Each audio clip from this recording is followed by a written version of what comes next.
Hello, trophies. I am here to talk about the experiment that I just did for an entire week. It was the starch-based sugar diet. If you're not familiar with the sugar diet, it's currently trending on social media. Mark Smellybell, to me, is the best influencer as far as being, very informed. He's experimented now for 3 months. He's lost weight. He looks amazing. He's a bodybuilder. He is taking steroids, and he hopped on this bandwagon, and now he is influencing people to try it, kind of like a tool for weight loss. And I can understand that concept where, you feel like you want to eat the menu you want to eat, and then if you do want to drop weight, you can sugar fast or sugar diet and see if that can help drop some weight. So the high carb, low fat diet has been out for forever. I mean, it's been out for a long time, and I've been on the diet for 10 years, 13 years more specifically. I did a fruit-based approach for 3 years, and then the last 9 years I've done a starch-based, high carbohydrate, low fat diet. I'm not vegan. I don't think I was ever vegan.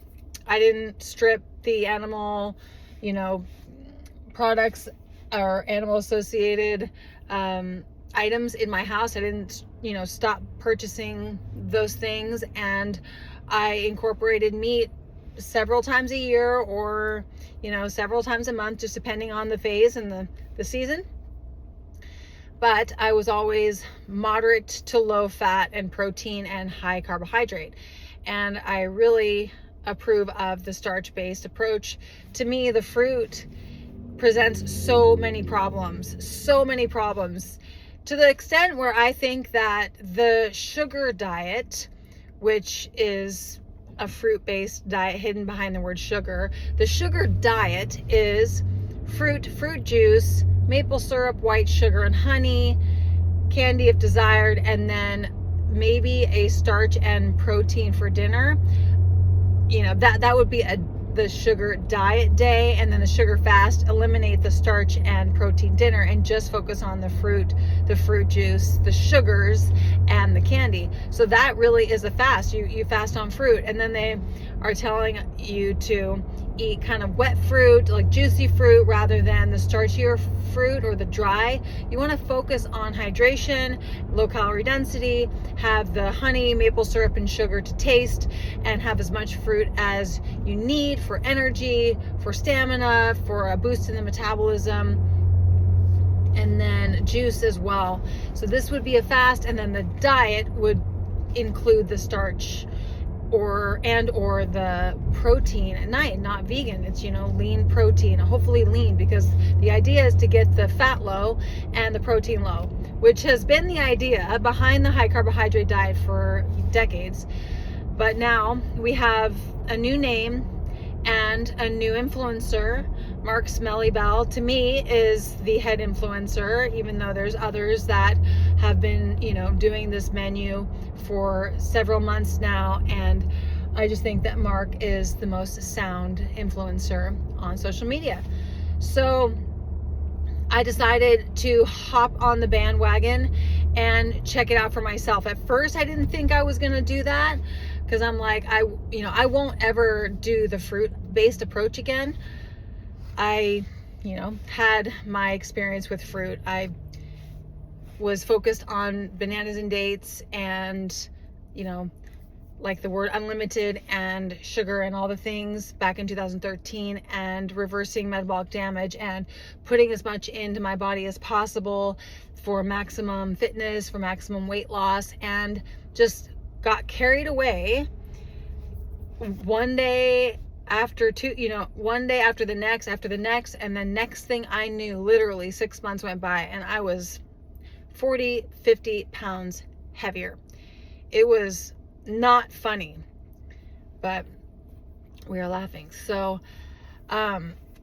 this was the fruit approach, and then in 2016 Sally and I switched to the starch-based approach. We lost 25 pounds year one, and then we plateaued because we struggled with continuing to believe that fruit was king, fructose was king, and so we were mixing the two, and we were still having sugars and like, white sugar, coconut sugar, and then in 2020, so we plateaued for several years after having lost the initial 25 pounds. And then in 2020, we went on the 50-50 approach, high vegetable, high starch, limited fruit. It wasn't like that was the main goal, limiting fruit, but it just happened to be that you focused on starch and veggies instead. And we lost 25 pounds in 6 months. We, over the next few years, we did fluctuate up in weight again. We probably gained about 10 pounds back, balancing out. And we looked at, the way our bodies kind of, presented themselves. We looked at the overall picture, the social approach, the everything, the bigger picture. And we realized that the 50-50 plate was serving us in ways, but wasn't serving us in ways. But we knocked that weight off, and then we did gain some back, and we brought it back down, all through eating behaviors and learning how to eat in a way that served us as individuals, because we're twins, but we actually kind of have an opposite approach to eating. So this is actually important, because eating behavior to me is the number one key factor in weight loss and building a healthy relationship with food. The two eating behaviors that Sally and I kind of relate to, because I'm sure there are other eating behaviors, it would be that one eating behavior, Sally specifically, is more sensitive to her nutrient receptors, meaning she could have high calorie density foods and more stimulating foods, and she has a connection, in fact a tell in her gut. It's a subtle tell. She kind of had to discover that tell over years, but that tell ended up signaling when she needed to stop eating. So she now has a fabulous relationship with moderate to high calorie density foods, and she can lose weight, maintain weight, gain muscle, do anything she wants to, eating a higher calorie density menu. But she has to respect that tell, because we're human. Food tastes good. We could have alcohol in the mix, or we could have emotional stress in the mix, or stimulation of any kind in the mix, which can cause us to put too much food in our bodies. So the behavior and the relationship we have with food, that matters. That's what's going to help anyone lose weight. So Sally, dialing into that tell and honoring that and connecting with a relationship with herself and a relationship with her hunger and satiety cues, that's what truly ended up getting the weight off, and now she can maintain it. So my approach is more so that I connect with more so my not my nutrient receptors, but my stretch receptors. But I think I have a little bit of a balance between the two, but it's more so stretch receptors. So now I need potentially more volume, and volume is going to help me to detect my satiety. So discovering that I was more of a volume girl, a little bit more volume, discovering that, honoring that, understanding that, still having a connection with nutrients, my nutrient receptors as well. But the volume for me was my approach. I could lose weight and keep it off based on, maneuvering around calorie density, so I could increase volume and have the calorie range that really suited me. But I had a long road. We both did. She was heavier than me, and we're the same. We're very close in weight. She was heavier than me back in 2013, 14, 15. I think that doesn't matter, but so the volume connection, that helps support support me understanding that, knowing that, connecting with, nurturing the behavior I have around food. This helped me to establish my menu plan. This helped me to lose the weight, and it helped me to maintain it. So fast forward till now, just having eaten a high carb, low fat, moderate protein menu for so long, and then this sugar diet comes along, and I'm understanding it as I go. And we discovered it a few weeks ago, and then I tried it for the last week, just me, my starch-based approach.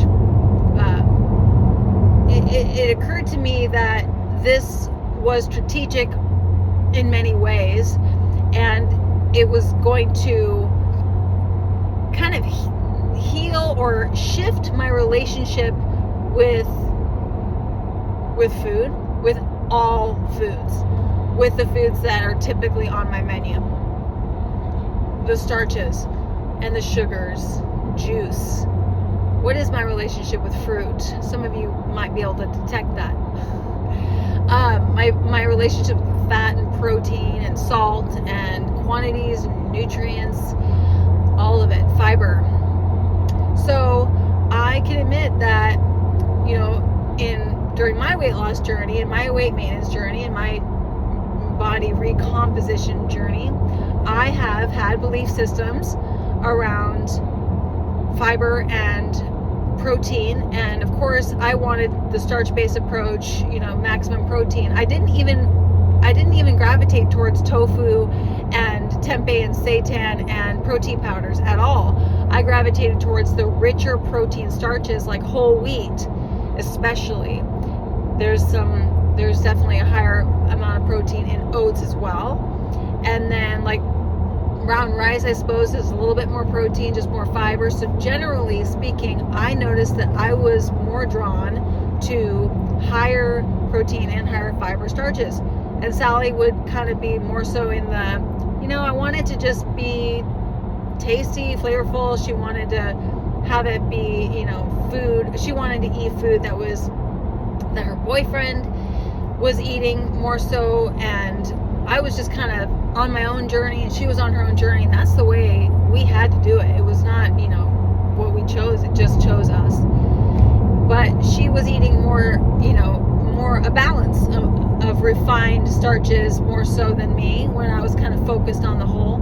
So this menu coming in, I knew there was a strategy, or I was learning that there was a strategy with the reduction of, proteins and fats, but fiber is also reduced. So of course there's another relationship connection. It's like with my bowel movements, some sort of, desire or addiction, if you want to call it, to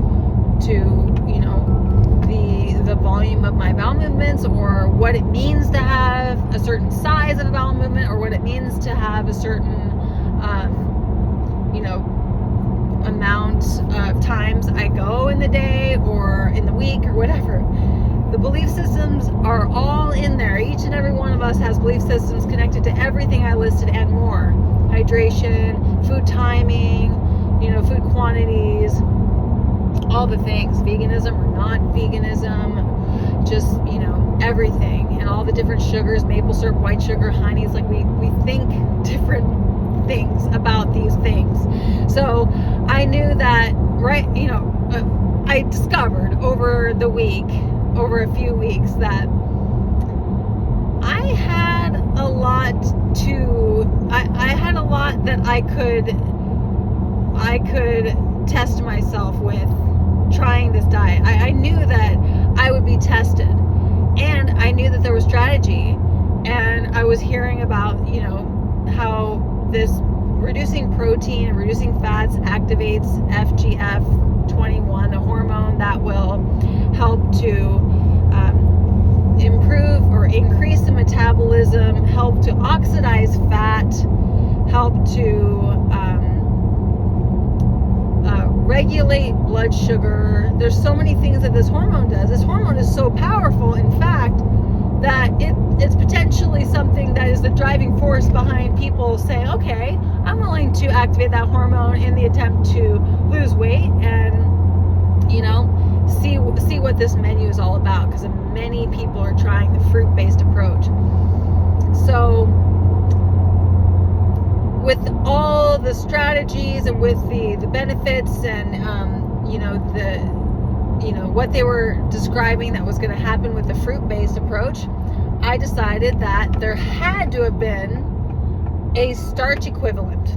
There had to be a starch equivalent. So I started talking to ChatGPT, and I started trying to figure out the details about what activates FGF21 hormone, and reducing protein does, and putting like a window between two meals can, like a 3 or 4 hour window, like a fast, that can help to activate FGF21, and just getting the protein out. And then fructose also does a better job of activating the FGF21 than glucose, but sucrose is actually half fructose, half glucose.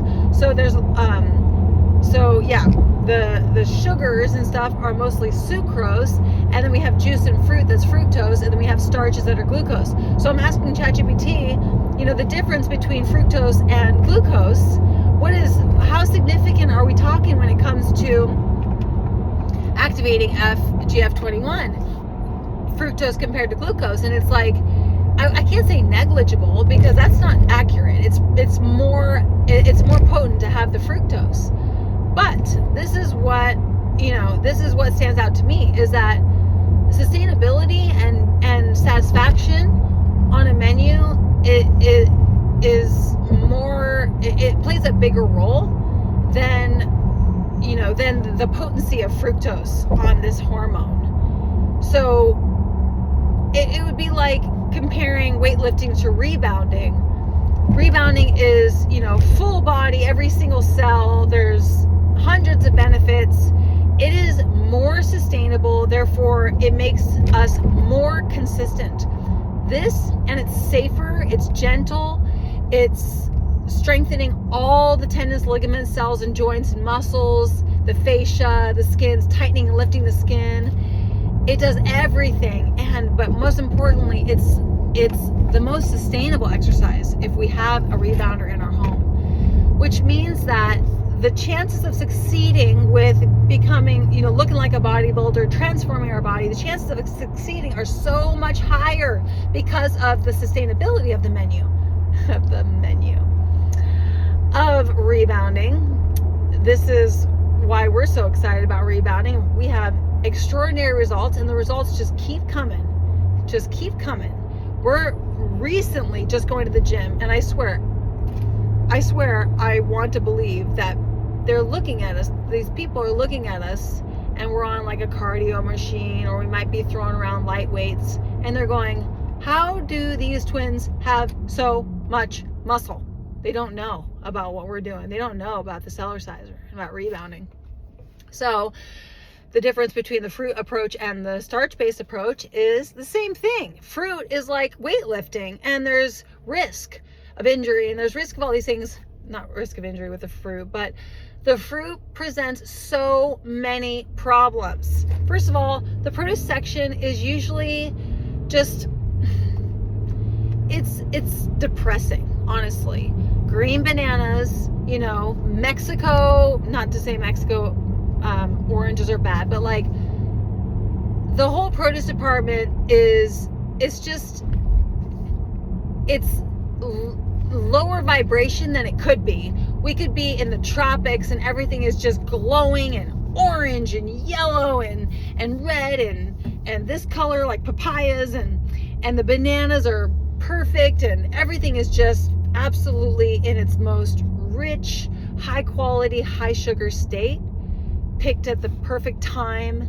Grapes are sweet. The potential with fruit is so high if we were like growing it ourselves or living in Hawaii or the tropics or whatever. But go to my local Safeway and that ain't happening. That is not happening. And then we can talk about the price.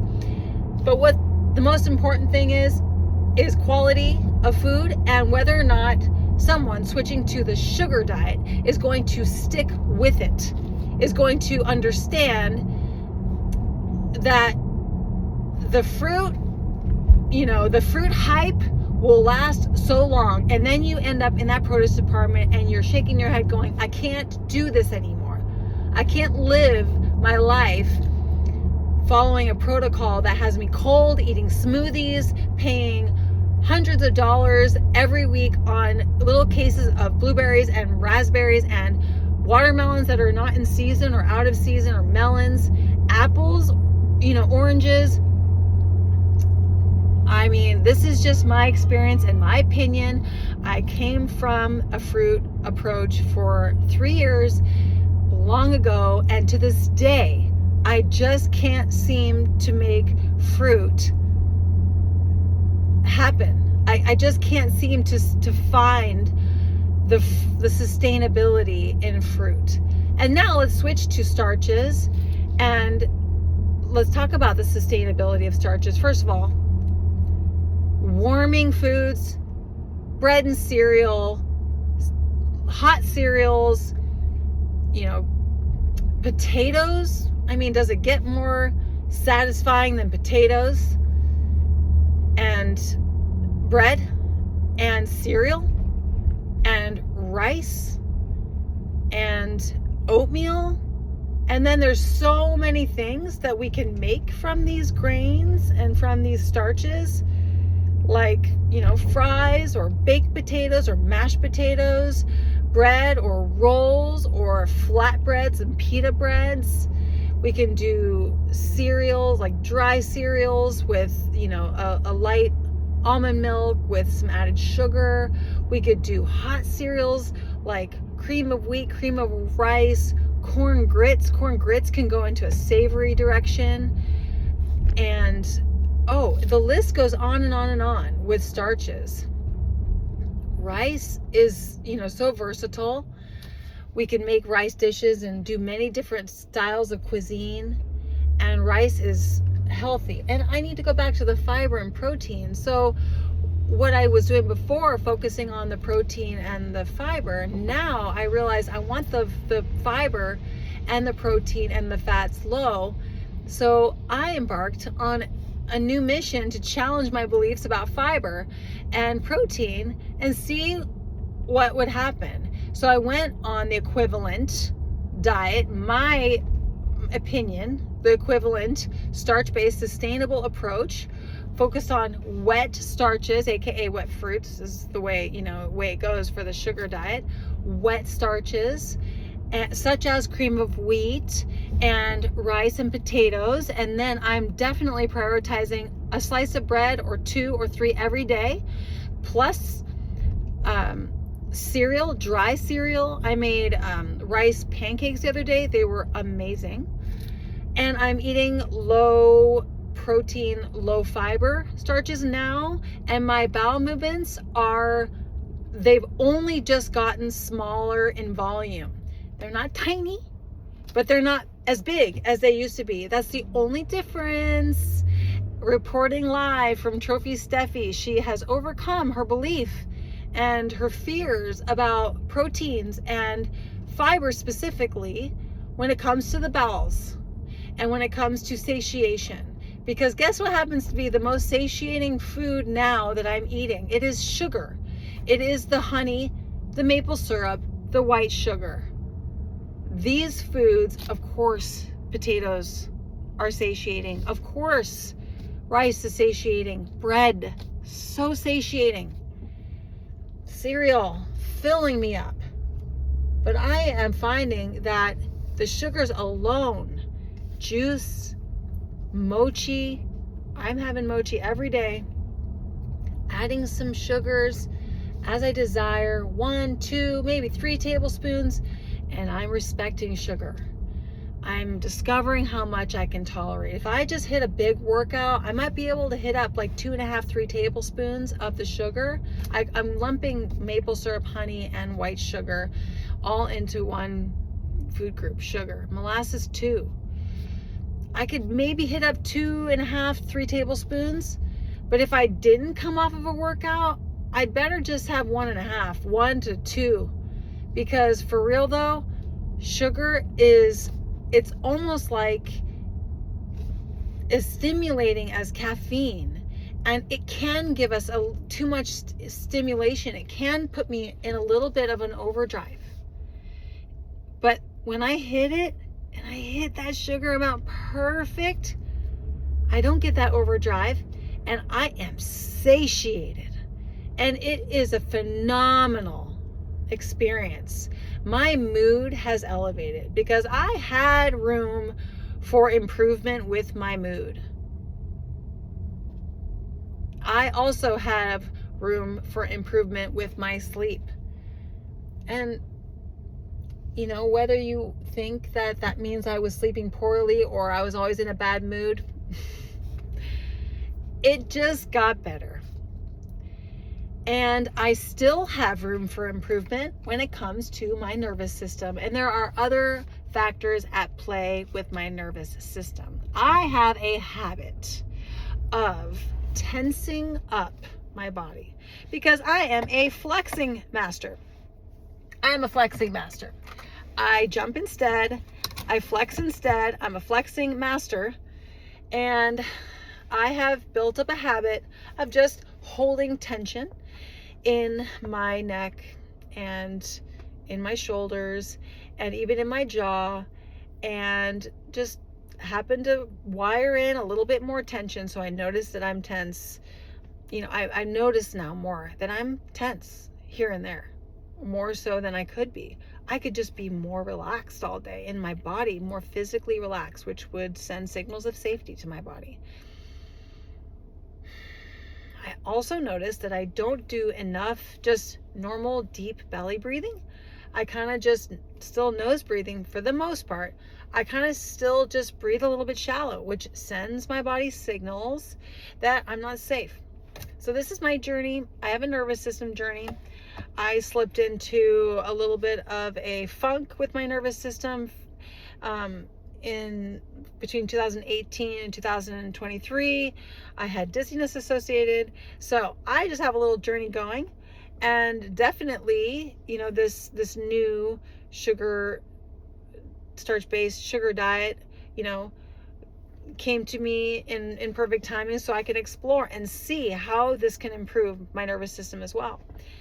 It's challenging my belief systems about fiber and protein. It's challenging my belief systems about sugar, but now I'm understanding and respecting sugar so much better. And juice too. I am having fructose juice in the morning, but not every morning, because sometimes I want the most beautiful coffee replacement that I could ever ask for. And that is a nice, rich blackstrap molasses in hot water beverage. And I have 100% unsweetened cocoa powder that's lingering around my household because I was on cocoa, morning hot drink cocoa for years, and I've dabbled in coffee for sure. I haven't had coffee in a week, but this molasses and hot water is divine. 2 tablespoons of molasses, 10 ounces of water. It is divine. It is a beautiful sugar drink for the morning that's just like coffee. This could be like a black coffee. It looks like black coffee. It could have a splash of plant milk or whatever, cream. And this could also be created like more rich and poured over ice for a beautiful iced coffee experience, like a replacement. So I'll either have like this molasses drink with added cocoa, potentially, not every day. That's stimulating, and I'm not necessarily needing the stimulation. It's just more for, the emotional attachment or connection to that stimulation, that caffeine. So juice or this molasses drink, that's what I've been focusing on for the last week. And then the next meal will typically be my pre-workout, and it will typically be mochi. Now I get mochi at the Asian food store. It's, it's just a little rice ball, kind of doughy, and it will have like a bean paste in the middle. Or I got a bag at Costco, and it has like sweet filling in it. These are delicious, and there's ones that are gummies too. Mochi, it's popular now, and it is an option. Now candy is an option as well. More juice is an option, or like a liquid drink where I can mix in some honey, maple syrup, and coconut water, and have a little shot of liquid juice and fuel. Jump juice is what the recipe I got from ChatGPT. It's honey, maple syrup, a tablespoon of each, and then a cup of coconut water, and then optional pinch of salt. I don't think it needs a pinch of salt because the coconut water is salty, but that just shaken up together was delicious. I had maybe the most challenging workout that I have filmed yet. I filmed it today on that jump juice, and it was amazing. And I had molasses for my breakfast. And you know what was for my first meal? You know what was great? Another concept I'm kind of wrapping my head around with this is that the lightness in my stomach from this. I went a couple days where I noticed I was like, normally I would have solid food right now, but just put the sugar in, or the mochi is good too. Normally I have solid food like before I trained, or when I wake up. So there's emotional connections to that. But I kind of just experimented with the liquids, or the mochi, the liquid first and then the mochi next, or the candy next. And I experimented, and I noticed just success in any direction. Lightness in my body, especially heading into a workout, or even rest, but heading into a workout, the lightness in my body, in my stomach. I'm like, oh, core activation exercises, like, let's freaking go, and it's different when there's solid food in there. And I'm not saying that, I won't go back to solid food or having bread or pancakes or something else for breakfast. But for now, I'm recognizing the strategy in lightness, in something light before I train, but amped and full fueled force. It is rich in energy. And then I want to say one more thing about having a drink, whether it's the molasses drink or the jump juice or mochi. Eat or drink this food, the portions, I don't know, the calorie ranges can be, I think it's, the smaller portions are ideal, like 200-ish, let's just say that there are 200 calories of juice, or 200 calories of jump juice, or 200 calories of mochi, just depending. We have to really listen to our bodies and get to know our needs, our own individual needs. But this 200 calories, for instance, just, as a reference, should be eaten or drinking over about 10 minutes, because it would be really easy to put that sugar down in about 1 or 2 minutes. Or the molasses, it can be drank pretty quickly, and then we might notice that we just put it in too fast, and there's a little bit of an overdrive reaction, as opposed to drinking it over 10 minutes and there's no overdrive reaction. There's a longer energy coming from it. And once if there is any urge to eat solid food, and we end up just having liquid, once that urge passes, then we realize we're on fire. We're on a workout and we're on fire.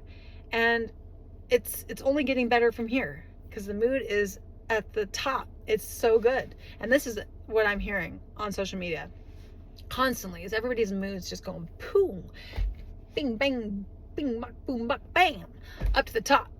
So then post-workout, I've explored 2 different meals. I had rice checks with diluted almond milk, diluted with water, and white sugar, and about 500 calories ish. And don't get me wrong, I'm not counting calories over the day. I just have been on this menu protocol, high carb, low fat, for so long, and I've gained 50 pounds in the past. I know exactly how to fail.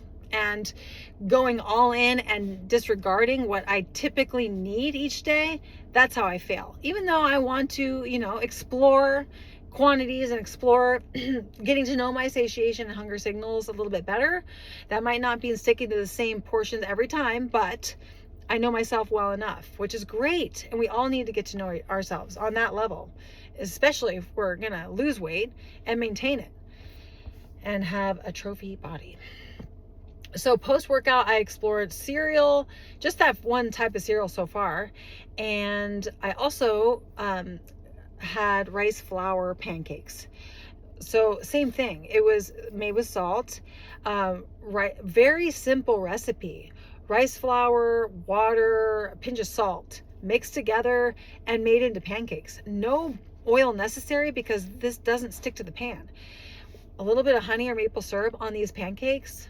Oh my gosh, talk about fast fuel, talk about satiating, talk about straight to the cells and satisfying and delicious. I mean, who's going to argue pancakes, right?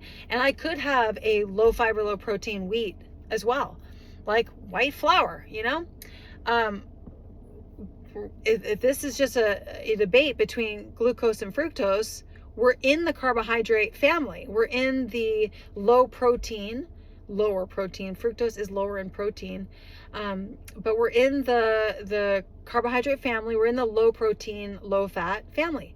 So when we get over our fears of choosing starches over fruits, and we completely abandon those fears based on the facts, based on weighing out the odds of success on this diet, we say we don't need to do the fruit. We want to succeed. We're going to do the starch approach. That's how I am approaching this, and it's working for me, and I'll get to my results. So the post-workout meal has been cereal or pancakes. Flawless. I feel like this week was so easy. And then my lunch meal, I have explored both having rice pancakes again, or I have cream of wheat. Now, there's a big difference between those two. Cream of wheat is volume, and it's water rich, it's wet, and it's delicious. Cream of rice could work there. Corn grits is a volume, hot cereal that could work there. Or I did have rice pancakes again because they were so good. And the only difference between the cream of wheat and the rice pancakes would be the volume in my bowel movement. So we factor that in, and we, might start tracking for a little bit, and we go, it is simple math. It is, we choose the starches we eat, or the candy, or whatever, even the fruit, whatever it is. We choose what we want to eat, and then we notice that the bowel movements just reflect that without any stress or drama about it. It's just the way it is. So there is more bulk in my stool when I have the cream of wheat, and I will keep exploring. I could potentially have a different grain pancake, or I could have a different cereal. I could explore other foods. I could have potatoes at lunch. I could have white rice at lunch. I mean, it's all good, as long as I feel like it aligns with my needs, what I want to eat, what satisfies me on a deep level. Every meal, what takes me back to my childhood, was what I say will work for me for life. What I will eat, what will work for me for life. That is going to be what keeps me happy, mood elevated, in great health, in excellent shape, and lean, energetic, crushing it in my jumping workouts. And now lately, a little bit of gym, a little bit of yoga, a little bit of swimming, all the above. So then we'll go to dinner, because I'm beautifully satiated, noticing even more streamlined with my blood sugar levels all day long.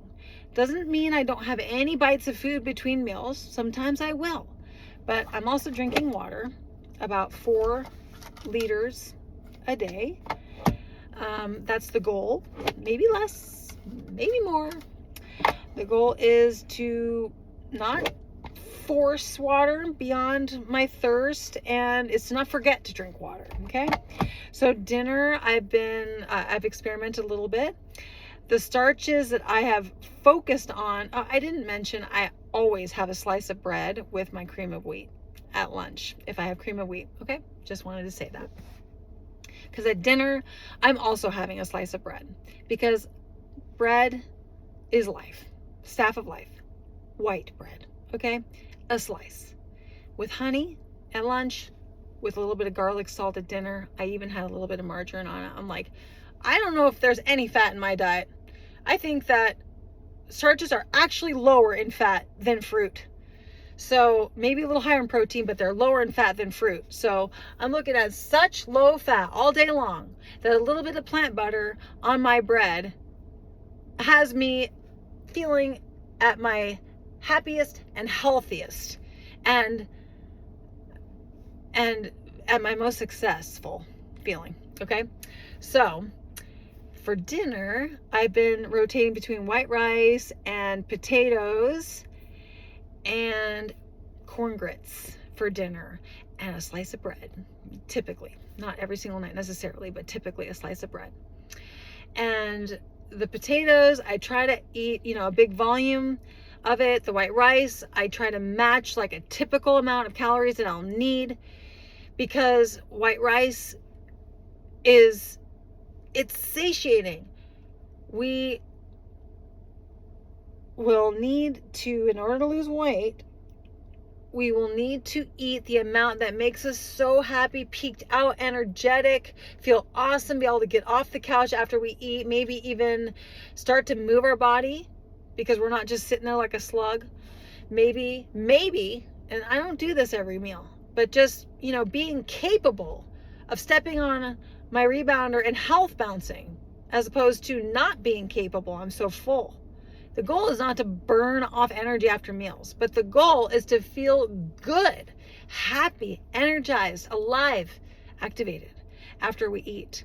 And it just happens so easily for us to put in too many bites, for us to not feel the signal, the detection, the signal that shouts out at us, or to not slow down enough towards the end of the meal. I determined just yesterday that I think that a very common habit that people have around food is to actually start speeding up eating towards the end of the meal. We don't chew well as a society. We just don't. And we especially need to start chewing better towards the end of the meal. It takes patience. It takes a level of self-love. Just like for me to start deep breathing more every day, it takes patience. It takes discipline. It takes faith and believing in myself, which, we're all on a journey. We're all on a journey. So I recommend chewing better when you try out any menu. I recommend chewing better. I recommend especially chewing better towards the end of the meal. Not that you shouldn't chew in the beginning. I say every bite chew. Doesn't mean you sit there and chew it for hours. No way. Just don't swallow it whole. Chew it up. And then getting toward the end of the meal, that's when you're going to detect your satiation signal. My signals kind of come through more so like the food just becomes bland or boring all of a sudden. I'm going, another bite of this seems like it's a waste of a bite. It seems like it's a waste of energy. I don't want that in my mouth to chew it, because it's not even tasting like it should, because I don't have a sugar tooth or a salt tooth anymore, aka I'm not hungry anymore.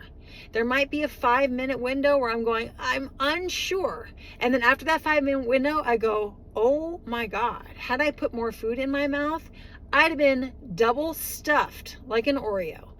Sally says the same thing. If she ignores that signal that she gets in her stomach, it's the same thing 5 minutes later, or it's immediate, or for sure, or it takes 5 minutes. If we bypass that, we're too full. It's just the reality. If we want to be lean, we have to connect with our body's true needs.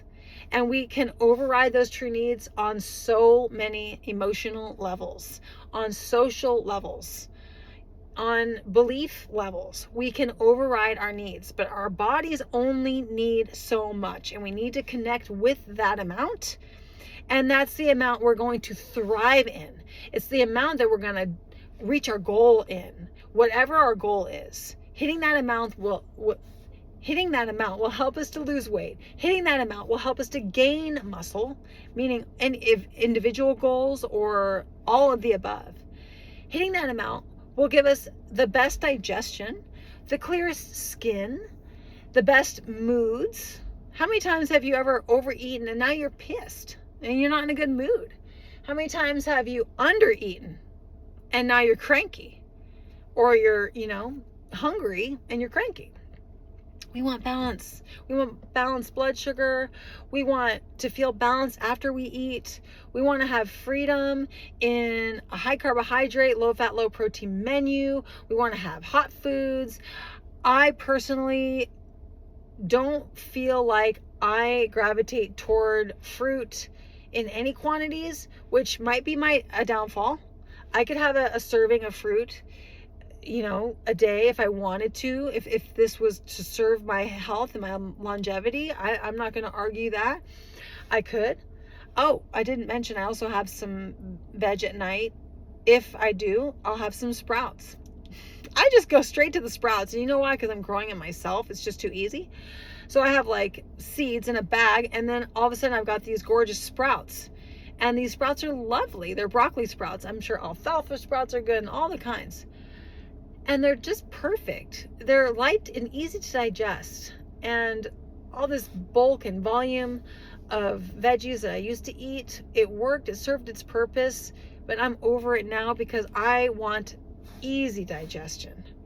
I want a nice small waist. I want energy. I want to hit my glucose needs. I want to just eat pure fuel.